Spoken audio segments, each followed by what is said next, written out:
Olá, Márcio, tá ouvindo? Celular, vamos ver se agora eu ajudo a resolver aqui, né? Márcio, Desculpa, viu? eu ia fazer uma. Não, tudo bem, eu ia fazer uma pergunta para o Antônio, mas pode ser para você. Né, Pois que não. em 2018 houve muitas conversas entre o PSB e o PDT. Todo dia tinha alguma notícia da possível aliança entre os dois partidos, até para a chapa nacional. E houve até notícia de possível fusão dos partidos, né? É verdade. É verdade. PSB. E na última hora, o PSB ele muda a estratégia, fica neutro, o que beneficiava naquele momento o PT, né? E prejudicava o PDT naquele momento, né? Então hoje o pessoal, a turma boa aí, essa militância que está crescendo muito em torno do Projeto Nacional de Desenvolvimento, até do boas-vindas aí o pessoal que sempre acompanha as lives, eles ficam muito entusiasmados com a sua candidatura e com a aliança com o PDT, porque isso aí eles acham que fortalece um projeto nacional de uma alternativa progressista e que pode ter bons resultados em 2022 também. Eu até estava conversando isso com o Neto há pouco tempo, o Neto falou que era melhor esperar, mas você acha que a aliança em torno da sua candidatura pode ajudar a cimentar um projeto em conjunto desses dois partidos para 2022? Olha, assim, os nossos partidos têm muita coisa em comum. Eu diria que, a grosso modo, assim, quase não há muitas distinções, né?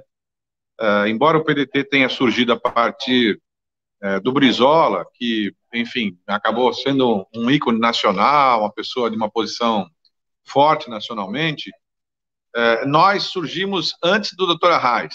Né? Dr. Arraes veio depois. Né? Eu mesmo estive na data que o Dr. Arraes filiou. Então, assim, mas nós tivemos dois nomes importantes da política brasileira, o Dr. Arraes e o Brizola. Né? São pessoas que foram importantes para nós todos. Né? Só que nós tivemos, em determinado momento, dois jovens de dois estados semelhantes, do mesmo tamanho, que é o Ceará e Pernambuco, ambos com 6 milhões de eleitores, basicamente, ambos do Nordeste, e disputando um certo mesmo espaço, porque tanto o Eduardo era um jovem com vontade de ser presidente, como tinha o Ciro, que já era mais experiente, também queria ser presidente.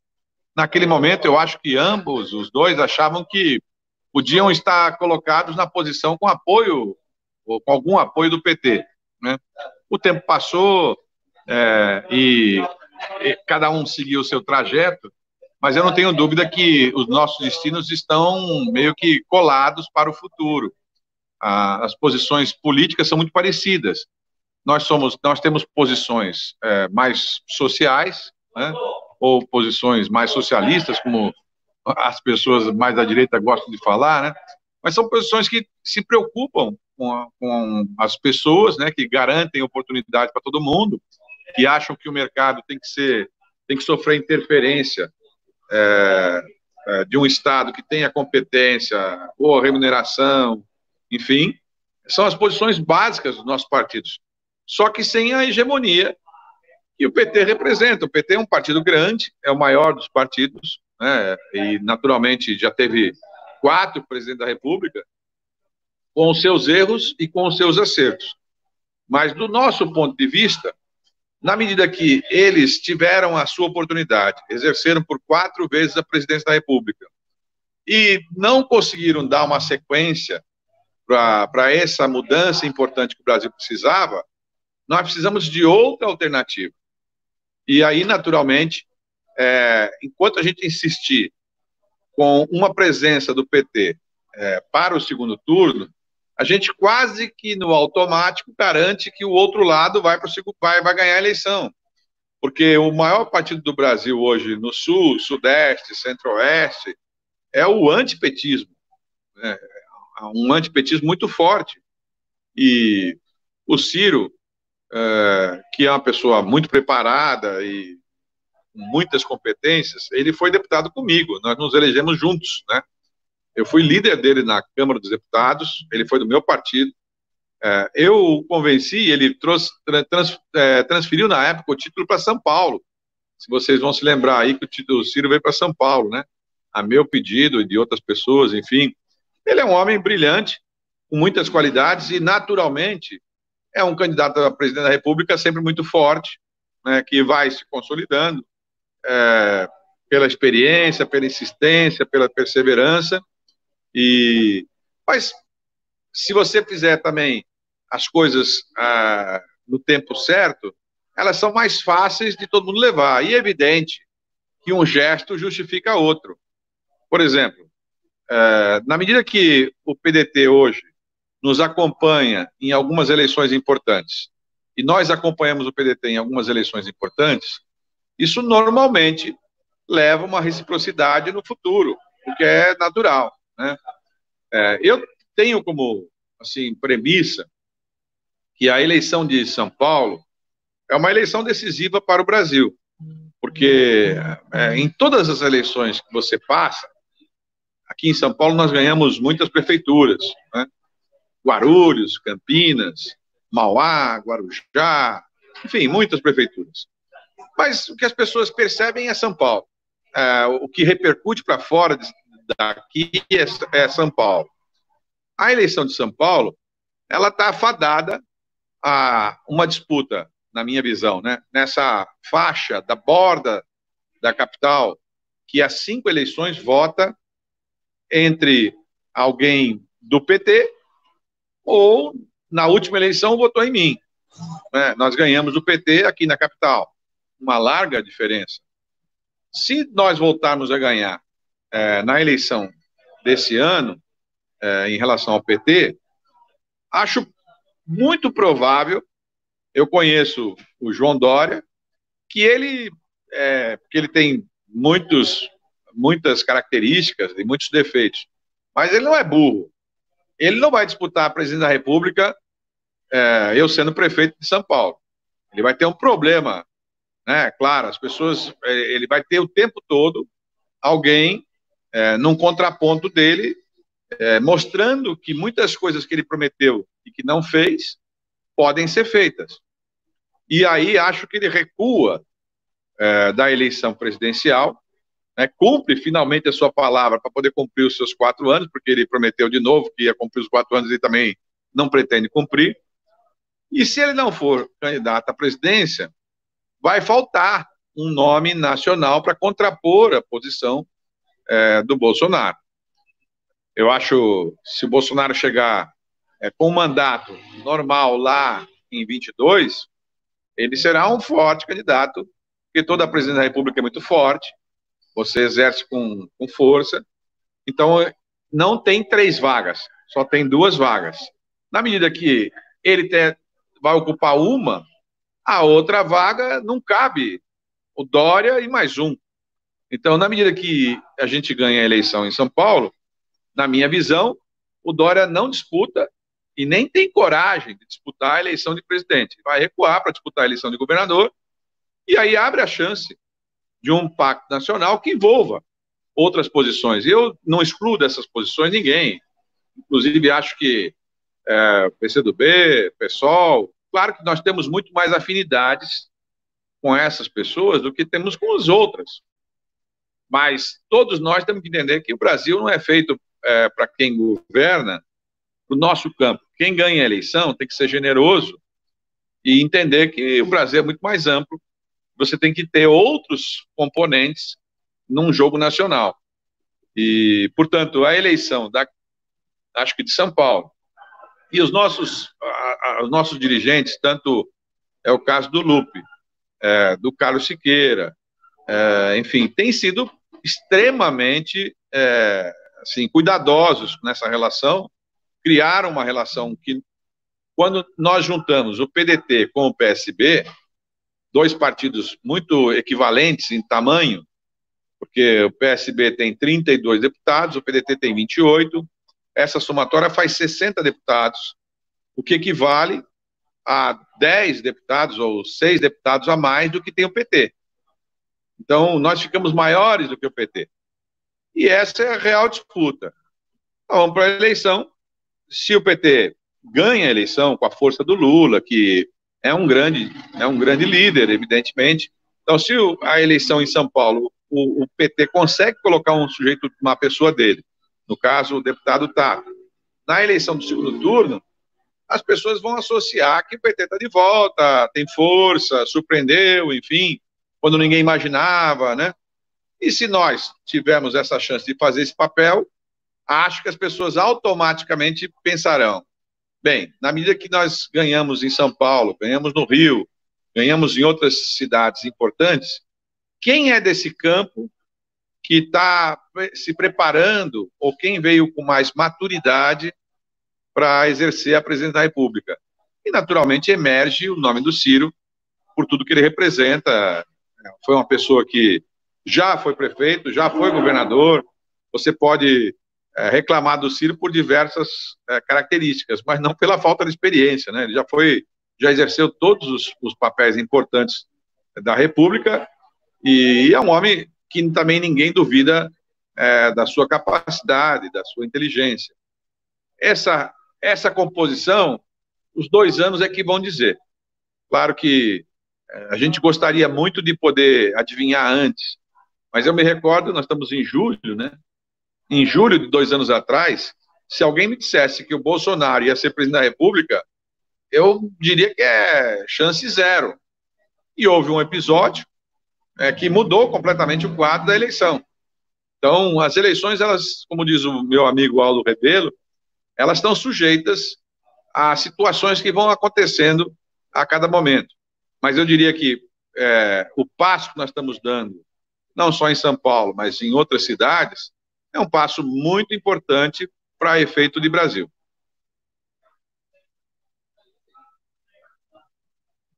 Antônio, quer fazer algum comentário sobre isso? Olha, eu agregaria isso, a análise está perfeita, o Márcio tem uma capacidade muito interessante de fazer umas análises por cada experiência que ele tem, ter sido prefeito, secretário, deputado, governador, ou seja, um homem experiente. Eu só queria fazer um comentário do quanto o PT tem sido excludente em todas as coisas, né? Por isso que nos afasta cada vez mais e a necessidade de construir um polo alternativo. Pegue, por exemplo, uma entrevista do Haddad ontem, hoje mesmo, que está dizendo, acho que o Ciro não é progressista. Quer dizer, progressista é privatizar o Banco Central, progressista é botar lá o Joaquim Levy como ministro da Fazenda, progressista é fazer as medidas provisórias que fez a Dilma lá sobre a questão da Previdência, sobre a questão do seguro-desemprego. Isso é ser progressista? É favorecer os bancos, como favoreceu ao longo de todo o período que foi gestão? Ou seja, eles fazem todos os dias questão absoluta de ficar ou tentar isolar ou fazer críticas destrutivas. Eu creio que a hora é de construção, a hora é de aliança. Parece que a aliança só existe na cabeça deles a partir do umbigo deles. Eu acho que essa é a grande virtude da aliança PSB, PDT, Rede e PV, que estão tendo uma visão diferenciada do momento político do Brasil. Eu queria reforçar, Miguel, se você permite, viu, Neto, assim, é claro que, de alguma forma, o poder não se autodestrói. O PT é um partido muito importante, ele foi muito relevante, e é muito relevante na história do Brasil, não é? Como eu falei, eles fizeram 4 vezes a presidência da República. E você não faz isso à toa. Agora, eles sempre tiveram em mente que, na medida que alguma outra pessoa, algum outro partido do campo deles crescer, pode eventualmente tirar os mesmos eleitores. Vamos pegar o caso de São Paulo, na capital. Nós ganhamos a eleição na capital com 60-40 na eleição passada para governador. Os meus votos, eles foram uma réplica dos votos que tiveram a Erundina, a Marta, o Haddad. Ou seja, nós entramos no eleitorado que é o eleitorado deles, né? É como se você fosse disputar o mesmo espaço. Então, por algum motivo também, é claro, eles têm um certo ciúme, eles querem preservar o espaço para eles, né? Com certo receio. falar que o Ciro não é progressista, enfim, não cabe, né? Assim, não, até porque, se você colocar, digamos assim, pela trajetória, pelo espaço, o Haddad é um moço muito preparado, enfim, mas é o jeito dele, a história dele, professor da USP, enfim, tem muito mais, assim, daquele padrão, um padrão, digamos que é antagônico a esse lado mais popular, né? Não é porque ele é uma pessoa idônea, com muitos méritos, mas não é um padrão popular, né? Não é uma pessoa que saiba, como eu digo, distinguir jurubeba de controle, né? Quer dizer, a pessoa teve uma vida com outro padrão. E acho que o Ciro, pela sua trajetória de origem, Sobral, essa coisa toda da disputa que ele fez lá, enfrentamentos, enfim, e já passou por diversas posições, é claro que é um cara mais popular. Mas ambos, né, têm que reconhecer que não adianta a gente ter razão. Nós precisamos ter voto para ganhar. Ter razão, às vezes você está cheio de razão, né? Tem muita gente que você fala, nossa, que cara preparado, né? Mas ele ganha a eleição? Precisa ganhar a eleição, né? Senão a gente vai ficar contando a história lá de fora. Nós precisamos contar a história pelo lado de dentro.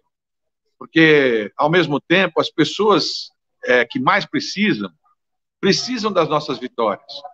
Esse é o essencial, né? Se a gente não ganha, os outros ganham.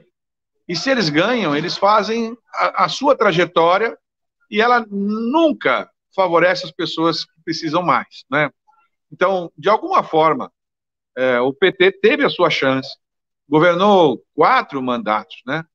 É inegável que o Lula, grande líder nacional, o Ciro serviu ao Lula, o Eduardo também, enfim. Mas depois, na opção que ele fez com a Dilma, pode ser uma pessoa com idoneidade, enfim, mas evidentemente tinha o despreparo, uma mulher confusa, confusa, não, nem conseguia convencer nem as pessoas de dentro, quanto mais as de fora, né? E deu no que deu, pela incapacidade. E acho que a primeira vez que houve, depois dos 2 mandatos do Lula, quando ele optou pela Dilma, eu disse ao presidente Lula que achava um equívoco, eu disse ao Eduardo. Mas o primeiro mandato, depois que você faz um grande governo, é muito provável que você eleja um sucessor. E ele fez sucessor. Agora, o segundo mandato, não cabia mais o mesmo padrão de governo e deu no que deu. E nós estamos vivendo hoje, cada um de nós, um pouco dessa angústia.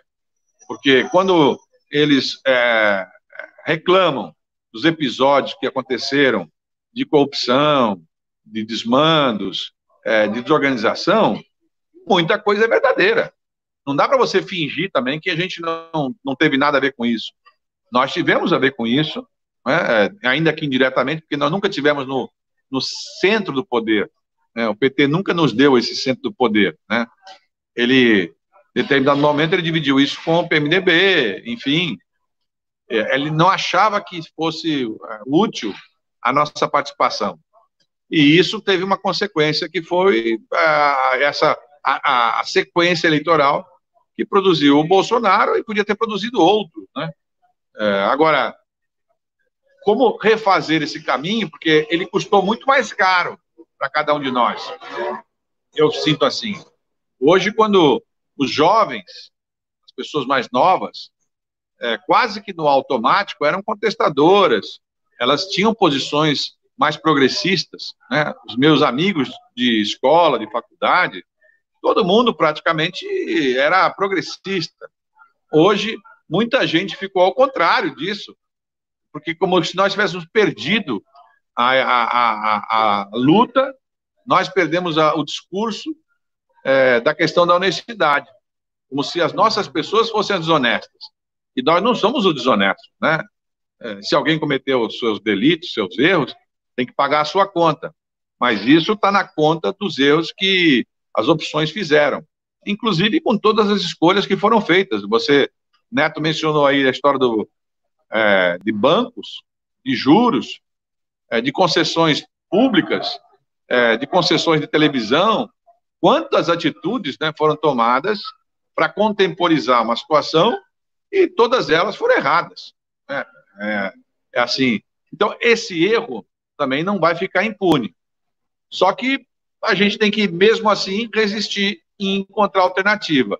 Nós estamos tentando a nossa, ou seja, criar uma outra alternativa que possa ter essa visão social mais popular, que possa pensar nas pessoas que têm mais dificuldade, mas que não tenha necessariamente essa visão de que o partido está acima do país. Meu único partido na vida foi o PSB. Então, é claro que eu sou muito dedicado a ele. Mas acima do meu partido está o meu país, enfim. Eu não vou obrigar as pessoas a estarem no meu partido para poder serem boas ou para poderem ter razão, né? Então, eu acho que esse foi um equívoco grave que o PT cometeu.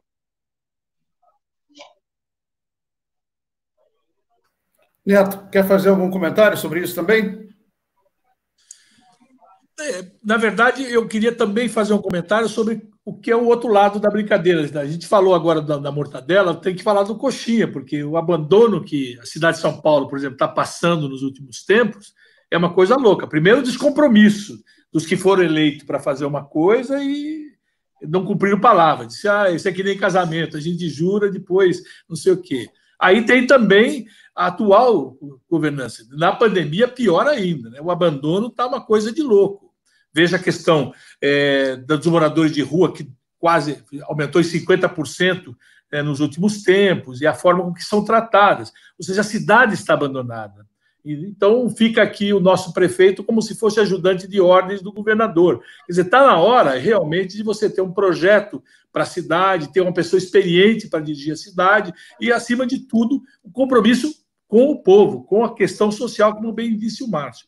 Eu acho que essa vai ser a grande diferença na disputa desta eleição aqui. Não é nem para cá, para repetir os erros do passado. E o Márcio foi até generoso de falar que o resultado 60-40, porque, na verdade, 60-40 foi a média. Mas tem recantos aí que ele teve 80-20, 82% lá no fundão da cidade.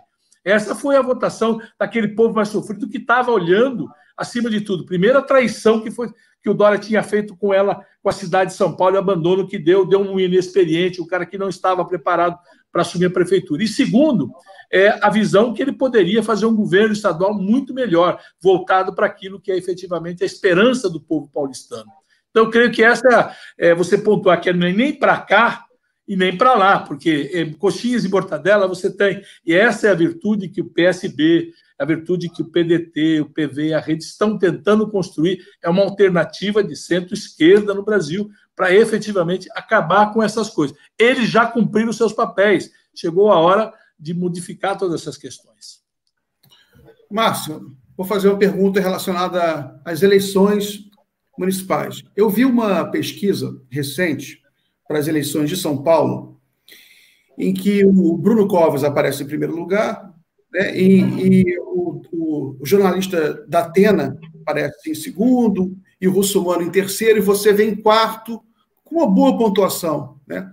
Mas eu já tive informação que o da Atena não vai disputar, então seria carta fora do baralho, então permanece uma disputa entre você e o Russomano para chegar ao segundo turno, né? E a pergunta que eu faço é a seguinte: o Bruno Covas, ele conseguiu um aumento de popularidade, como vários outros prefeitos no Brasil e governadores, porque se demonstraram um pouco de bom senso, né? E pelo menos na comparação com o Bolsonaro, né? Um pouco mais de respeito à ciência. Mas você acha que o Bruno Covas está fazendo uma boa administração no geral?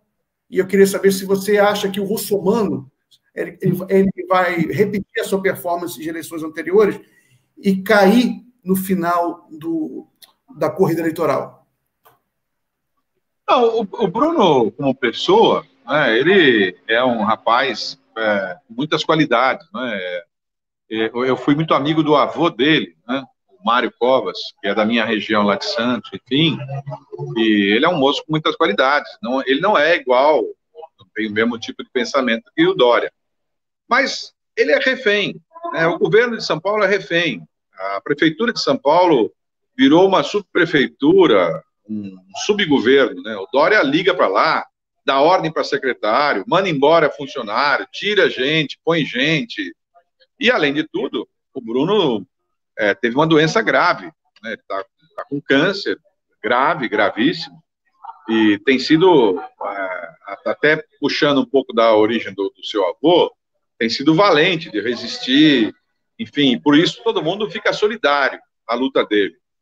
Mas a vida é a vida, e eu não posso imaginar que a cidade de São Paulo, com a sua importância, a capital do hemisfério sul do mundo, né, possa ser submissa a regras do governo do Estado, em especial de um governo como esse, que é confuso.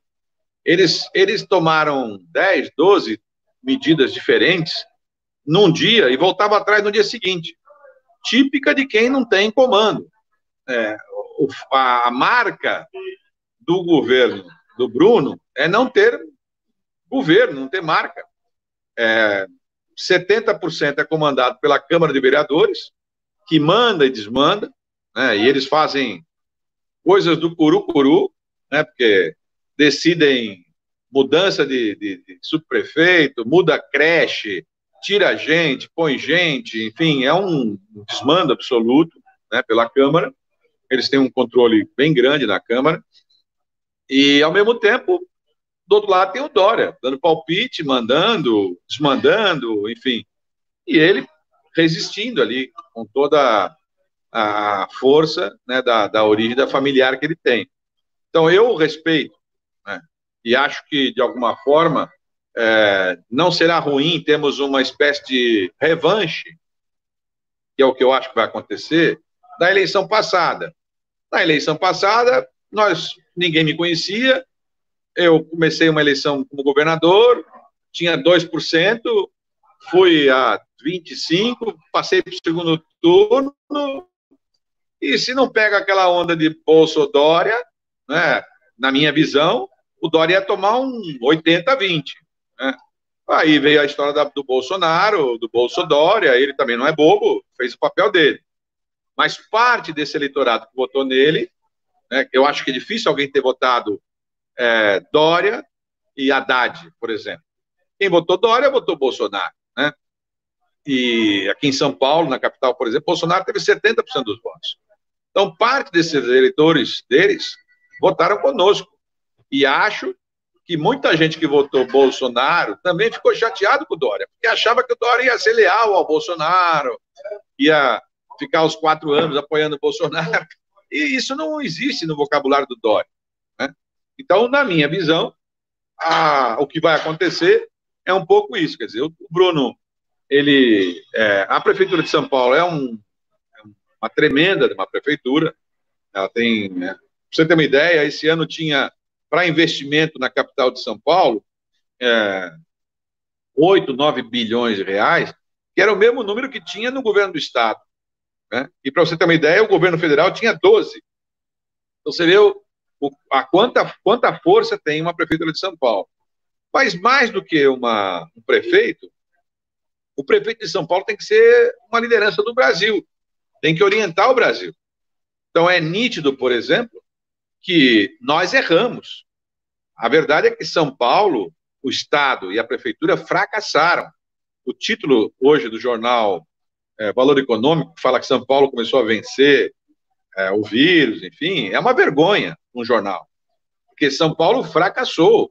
Como é que o Estado mais poderoso, mais rico, com mais estrutura, com o maior número de universitários que nós temos aqui em São Paulo, no mundo, não existe maior grupo de universitários públicos, né, pagos com dinheiro público, no mundo, que em São Paulo, como é que nós ficamos em último lugar do Brasil em contaminação e a capital mundial da contaminação? Evidentemente, houve despreparo. Porque eu acho que você, Miguel, o Neto, nós não temos a obrigação e a função de tomar conta do que vai acontecer, por exemplo, na educação pública daqui a alguns meses. Mas quem for secretário de Educação tem essa obrigação. Ele é pago para isso, ele se candidatou para isso. Então, quem se candidata a ser governador, a ser prefeito, tem que antever situações futuras. É inaceitável que um vírus que aconteceu na China em novembro, dezembro, o governador de São Paulo vai para a China com 50 pessoas, empresários, vai a Xangai, fica lá durante 10 dias e não percebeu ninguém de máscara, não viu que as pessoas estavam usando máscara, não sacou que isso aí, com o tempo, ia chegar no Brasil, porque as máscaras no começo custavam 12 centavos. Hoje elas custam R$15, as máscaras médicas. Os respiradores, do mesmo jeito, enfim, os testes. Então, assim, do ponto de vista administrativo, foi uma vergonha, um desastre. São Paulo é a capital mundial do vírus. Se isso acontece em outras cidades do Brasil, com muito mais dificuldade, em Manaus, em Ananindeua, em Belém, em Aracaju, em Salvador, você vai dizer, puxa, mas também eles têm muito mais dificuldade financeira, orçamentária, mas em São Paulo é inadmissível. São Paulo tinha que liderar o processo da modernidade. Nós tínhamos que estar discutindo aqui a solução para o corona. Os nossos cientistas têm que estar pensando na solução, tinham que estar gastando recurso público na solução, nós tínhamos que estar na ponta dessa história. E nós não conseguimos ficar na ponta em nada, nas coisas mais simples. Por exemplo, eu não estou exigindo que a gente tenha grandes soluções, mas, por exemplo, metrô de São Paulo, você citou no começo do metrô. Ora, 85% das pessoas se contaminaram dentro do transporte coletivo. Custava distribuir máscara e álcool gel na porta de cada estação de metrô e ônibus de todas as linhas de São Paulo? Não custava. Não custava. Custava ter... Olha, se você lembrar, todos os mortos do Brasil têm um único endereço. E tem um único endereço a cobrar. Praticamente toda a Covid entrou no Brasil através de 500 metros quadrados que fica Cumbica. Porque todos os voos internacionais do Brasil vêm por Cumbica, basicamente. Ora, ninguém programou para poder ir lá e pegar as pessoas antes de entrar no Brasil, sabendo que isso ia acontecer. Então, não há outra explicação.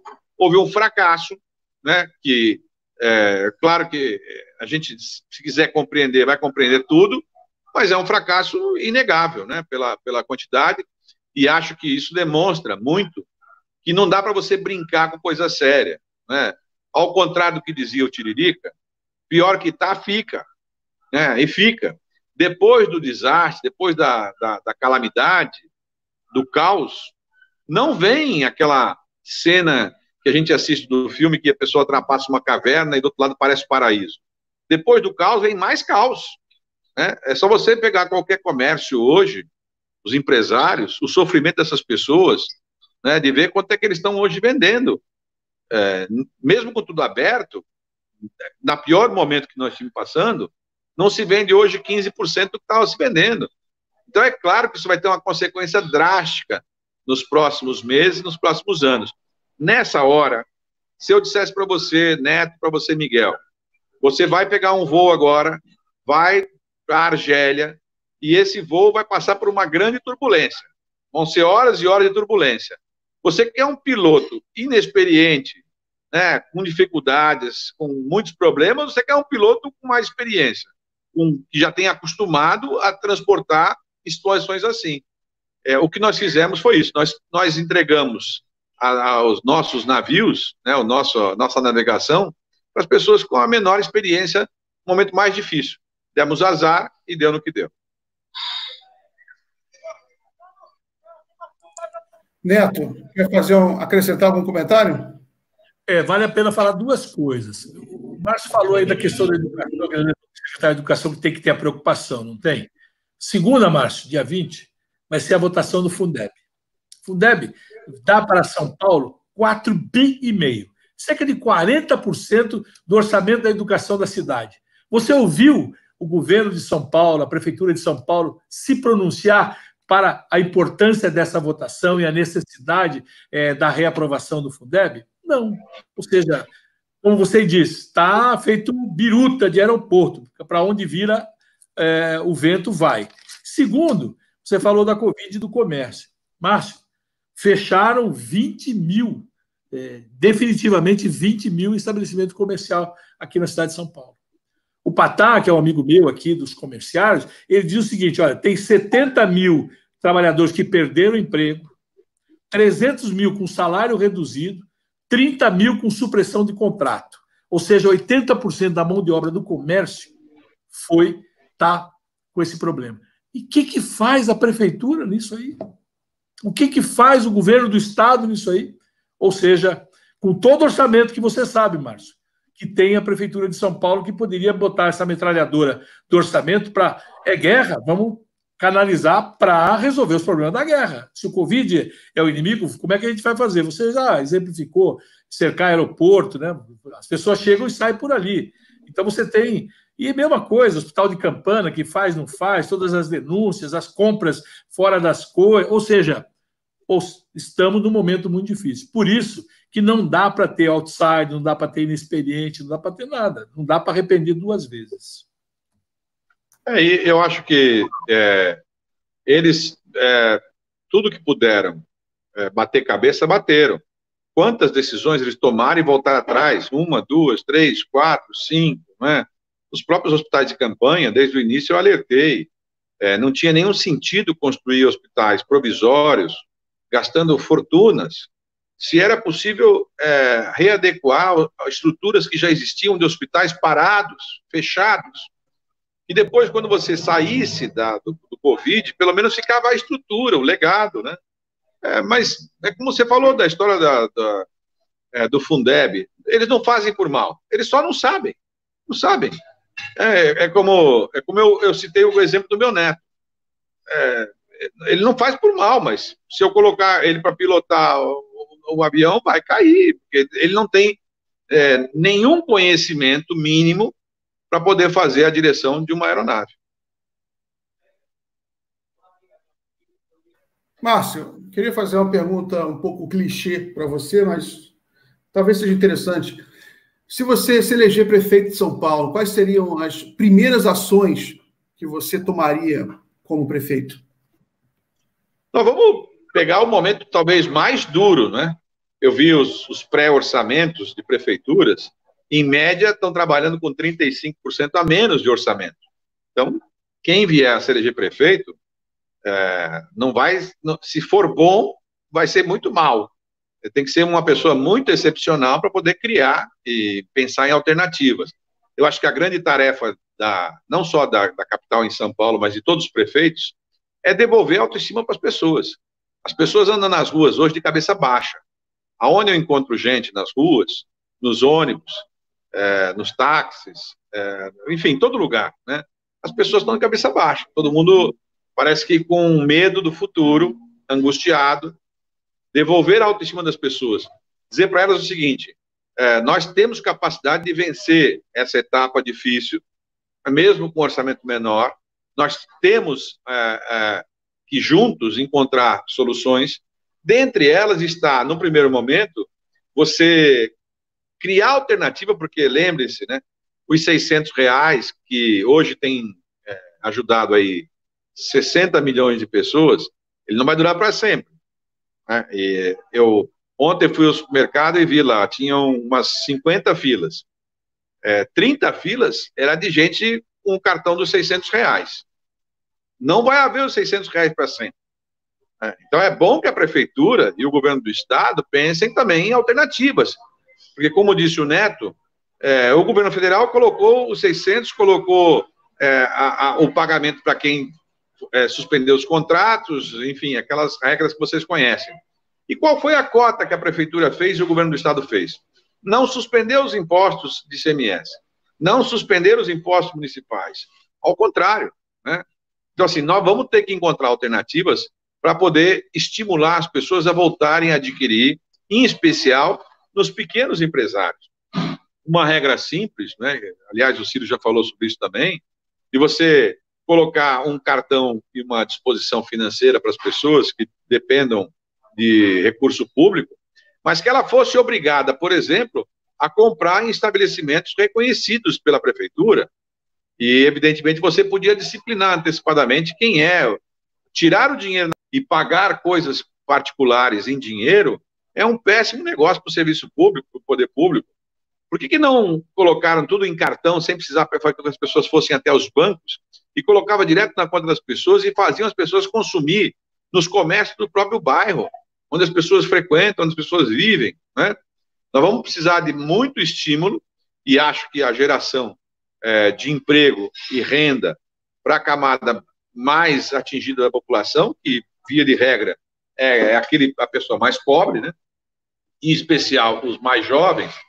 Eu tenho defendido já, desde o tempo de governador, que a gente cria um programa específico para jovens de 18 anos, com um formato de alistamento civil, que é um alistamento para as pessoas trabalharem com a gente no poder público, que eu fiz quando fui prefeito, numa cidade que era a mais pobre do estado de São Paulo, entre as 645, aliás, a que tinha maior número de violência em todo o estado, e depois da gente fazer o programa, isso diminuiu tanto que nós não ficamos entre 100 com mais violência. Se você fizer isso em São Paulo, por exemplo, na capital, você evita um grave problema, porque a consequência da violência vai ser uma polícia mais dura, uma relação policial equivocada, enfim. E quanto de gasto? Para você ter uma ideia, Miguel, aqui em São Paulo, nós gastamos para cada jovem na Fundação Casa, que é a antiga FEBEM, nos custa hoje R$13 mil por mês. R$13 mil por mês. Nós temos 8 mil, 9 mil jovens. A pergunta é, será que não tem uma coisa mais inteligente do que essa? Quer dizer, você gastar R$13 mil para cada um que está lá dentro, será que você chegasse na origem do problema lá atrás, não custaria muito mais barato? A gente gasta o dinheiro mal gasto, né? Nós temos em São Paulo hoje 230 mil presos, para você ter uma ideia, né, no governo do estado, uma multidão de gente, e evidentemente custa 4, 5 bilhões. Neto falou aqui dos bilhões aí do Fundeb. Eu lembro, né, que em São Paulo, no caso do estado, nós estamos pendurando, nós estamos pedalando toda a dívida com precatório e toda a dívida com a União. São Paulo, o estado e a município estão pendurando, estão pedalando esses valores. Numa eleição que é uma vergonha pública. A eleição desse ano é uma vergonha. As regras eleitorais estabelecem uma série de proibições para esse ano, exatamente para criar equilíbrio. Ora, não existe mais regra esse ano. Você sabe que as regras proíbem distribuição de bens e serviços no último ano. Nessa eleição, o que tem de cesta básica, de roupa, de dinheiro, de cartão, sendo distribuído por todo mundo que é prefeito, governador, em todo lugar, é uma vergonha absoluta. Publicidade, então, é proibido publicidade nesse ano, exatamente para criar equilíbrio. Esse ano, no último programa do Fantástico, nesse final de semana, tinham 4 comerciais da Prefeitura de São Paulo. Então, assim, em termos de democracia, a situação que nós estamos vivendo, pela excepcionalidade, é um descalabro, né? Vai precisar ter muita boa vontade para a pessoa, com todas essas dificuldades, o povo é sempre sábio, né? E vai encontrar uma solução de furar esse bloqueio. E aí, na medida que a gente ganha a eleição, vai ter que haver mudanças importantes, dentre elas, essa que eu estou lhe falando, que é, inicialmente, tentar garantir para as pessoas que estão com mais necessidade essas intervenções mais rápidas, porque, diferente da gente, que consegue sobreviver mais 6 meses, 1 ano, aquela massa de pessoas, elas não vão conseguir sobreviver mais 6 meses, 1 ano. A queda na renda das pessoas é tão grave que tem muitas pessoas que não conseguem pagar mais R$1 para fazer alimentação no Bom Prato, em São Paulo, porque não tem R$1. Então, para quem é insensível, isso é uma coisa tão distante que eles não acham que é possível, né? Nós vamos ter que intervir de maneira mais forte, mostrando que o Estado tem capacidade para poder fazer gerenciamento, mesmo nas horas mais difíceis. Não será uma tarefa fácil, mas foi aquela que nos coube a esse instante, na minha visão.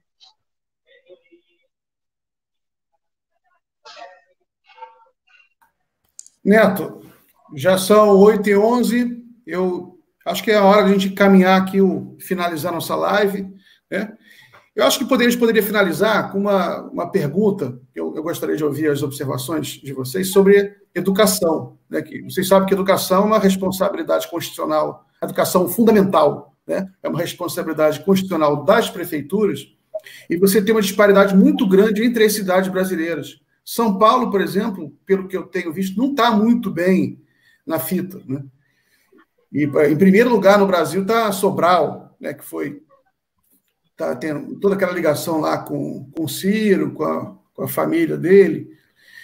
E eu queria saber se o Márcio tem algum projeto para melhorar a educação fundamental de São Paulo. Aí, com isso, Márcio, a gente encerra a nossa live. Legal. Olha, eu acho que, como você mesmo mencionou, a educação tem um papel fundamental. Regra número 1, o governo que a gente passa não pode ter nenhuma criança fora da escola, né? A começar pelas creches. Então, zero fila em creche, zero. E zero fila de criança especial esperando na fila. Porque às vezes a gente fala, não, existe vaga para todo mundo. Existe vaga para criança que é comum, mas a criança que tem algum tipo de deficiência não tem a vaga, né? E isso é a injustiça dentro da injustiça. Você ter uma criança especial que não tem uma vaga disponível. Então, assim, zerar a creche de cara, zerar a criança especial. Segunda tarefa, na educação infantil, São Paulo não vai mal. A média da educação infantil em São Paulo, as escolas, na média, são muito boas. Mas, evidente que pode melhorar. Onde é que está a principal tarefa que você falou, né? É no ensino fundamental, em especial na fase 2. Porque até a fase 1, que a criança é um pouco menor, você consegue administrar, mas na fase 2 e no ensino médio, que embora não seja competência do município, mas as pessoas vivem no município, sinceramente, não é possível mais a gente ter uma escola com tantos problemas, né? E isso não é problema do Estado, isso é problema do município, é problema de todo mundo.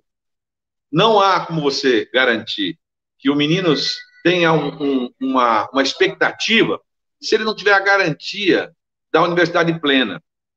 Vou mencionar para você um exemplo, porque acho que é importante. Em São Paulo existem 3 grandes universidades públicas, né? A Unesp, a USP e a Unicamp. São grandes exemplos do Brasil, enfim. Mas ela é limitada, porque não tem como garantir vaga para todo mundo nessas universidades. E aí o rapaz, quando está no ensino médio, ele desanima porque ele não acha que ele tem capacidade de passar nessas faculdades. A gente pegou as aulas, os professores dessas universidades, criamos, já existia no Estado, mas não existia de maneira frágil, nós ampliamos um serviço chamado Univesp, que era a Universidade Virtual de São Paulo. Ela saiu de 3 mil, presta atenção, 3 mil para 50 mil em 8 meses, de 3 mil para 50 mil vagas no Estado. Na capital, em São Paulo, se nós tivéssemos 80, 100 mil vagas disponíveis na universidade virtual, todos os alunos saindo do ensino médio, que fizessem escola pública, teriam garantido a sua vaga na universidade pública. Cursos de engenharia da USP, pedagogia da Unicamp, gratuita, pública e para todo mundo, para 100% das pessoas. Nós estamos aprendendo agora com o mundo virtual que muitas coisas que pareciam impossíveis não são impossíveis, né? Nós precisamos ter essa garantia. Claro que o ideal seria aula presencial para todo mundo, mas se todo mundo que sair do ensino médio em São Paulo, na capital, tiver garantido uma vaga de engenharia, de medicina não dá, mas de pedagogia, de economia, de contabilidade em escolas públicas, com o padrão da USP, Unicamp e Unesp, todo mundo vai se animar, mais do que hoje está animado. Acho que isso é uma tarefa da gente, garantir para todo mundo esse direito de oportunidade, né? Então, ensino médio com qualidade, escolas que tenham capacidade, professor bem remunerado, né? Nós temos aqui em São Paulo uma defasagem de 15 anos, profissionais em todas as áreas do serviço público estão extremamente defasados, com essa lógica de que tem que enxugar o Estado, diminuir o Estado e fazer com que os funcionários sejam mal pagos, né? Que tenham uma sensação de que o serviço deles não presta, o que é uma injustiça, porque quando eu pergunto em público para todo mundo quem estudou em escola pública e quem estudou em escola particular, 95% levanta a mão na escola pública. E eu também estudei em escola pública. Então, não é verdade que toda escola pública não presta. Ao contrário, nós temos que fazer do público capacitado e, evidentemente, com isso, garantir para que a educação de São Paulo possa ser o mínimo que você exige de alguma coisa paulistana, ou seja, conduzir o Brasil. Porque se nós temos uma arrecadação 100 vezes maior, proporcionalmente, do que outras capitais do Estado, nós temos a obrigação de ter 100 vezes mais qualidade nos serviços, já que a arrecadação é 100 vezes maior, né? E isso não é o que acontece hoje na educação e em outras áreas também. É verdade que tem muita gente esforçada, como eu disse, no serviço de educação infantil, por exemplo, a qualidade de alimentação é boa, mas dá para melhorar. Agora, no ensino fundamental, na fase 2 e no ensino médio, nós precisamos colocar a mão da prefeitura para colaborar com o Estado. Se deixar o Estado sozinho, com a cabeça do Dória, nós vamos atrasar mais 10 anos todas as crianças. Neto, então você encerra a nossa live aí. Muito obrigado, Márcio. Valeu. Olha, eu diria que, nessa visão que o Márcio tem, os nossos partidos são exemplos para o Brasil, né? PSB, Pernambuco, vai ver a educação que Pernambuco tem. E o PDT, Ceará, né? A história da gente brinca sempre, sobralizar o Brasil, trazer o modelo do Sobral para que a gente possa, na questão do ensino fundamental, na pré-escola, todas essas coisas, e com essa visão que ele tem discutido ao longo do Brasil, quando fala-se das teses educacionais, de mudar o conceito da escola, acabar com essa escola careta, em que o decoreba vale para cá, vale para colar, quando, na verdade, nós temos que dar condições de que essa criança possa, e esse jovem possa realmente se interessar. Esse projeto que o Márcio falou da Univesp aí é uma coisa fantástica. Os números que ele apresentou, foram 9 meses de governo, né, Márcio? 9 meses, 9 meses. E saiu lá daquele número e explodiu. Ou seja, é a oportunidade que tem que ser dada. Essa é a visão diferente dos outros. Você pega a questão social na cidade de São Paulo, Márcio, desde Dória, temos 6 secretários de assistência social. Como é que pode? Não tem empatia com o povo. Essa é a diferença das nossas propostas, das propostas dos nossos partidos com a relação que eles fazem. Eles têm uma visão lá longe. Não é à toa que a esposa do governador fala aquela imbecilidade que falou na televisão, que não pode levar comida para gente que está na rua, né? Nós estamos aí com quase 30 mil pessoas na rua, não pode levar comida porque eles gostam disso, eles querem isso, nós temos que desincentivá-lo. É um absurdo esse tipo de coisa, porque não tem empatia com o povo. Essa é a diferença de um político como você, que tem uma empatia com o povo e tem uma empatia e um compromisso de rachar soluções. E ainda naquela história de principais tarefas, eu acho que nós vamos chegar lá com desemprego massivo na cidade de São Paulo. Então, o setor público vai ter uma tarefa grande e talvez a gente vai ter que abrir frente de trabalho. Então, tem muita coisa para fazer e recrutar trabalhadores para que passe aquele processo de você ter frente de trabalho, seja para cuidar da limpeza urbana, praças, escolas. Você tem um processo que você pode... Já foi feito isso no passado. As frentes de trabalho não eram só lá no Nordeste durante a seca. Durante o período grave de desemprego, e o governador era Mário Covas, se você lembrar, a gente tinha aqui em São Paulo frente de trabalho, dado ao índice de desemprego lá do governo Collor, naquele início desastroso daquele governo, o desemprego era massivo. E qual foi a solução? Frente de trabalho. Então vai ter que achar alternativa. Criatividade, compromisso, empatia com o povo. Eu creio que essa é a grande junção do PSB com o PDT na capital de São Paulo. Valeu, um abraço. Muito obrigado aí pela oportunidade. Obrigado pelas minhas falhas aí, viu? Estou aprendendo. Valeu. Bom revê-lo. Um abraço em casa. Abraço. Um abraço para você, Miguel. Muito obrigado, hein? Um forte abraço para você. Estamos às ordens.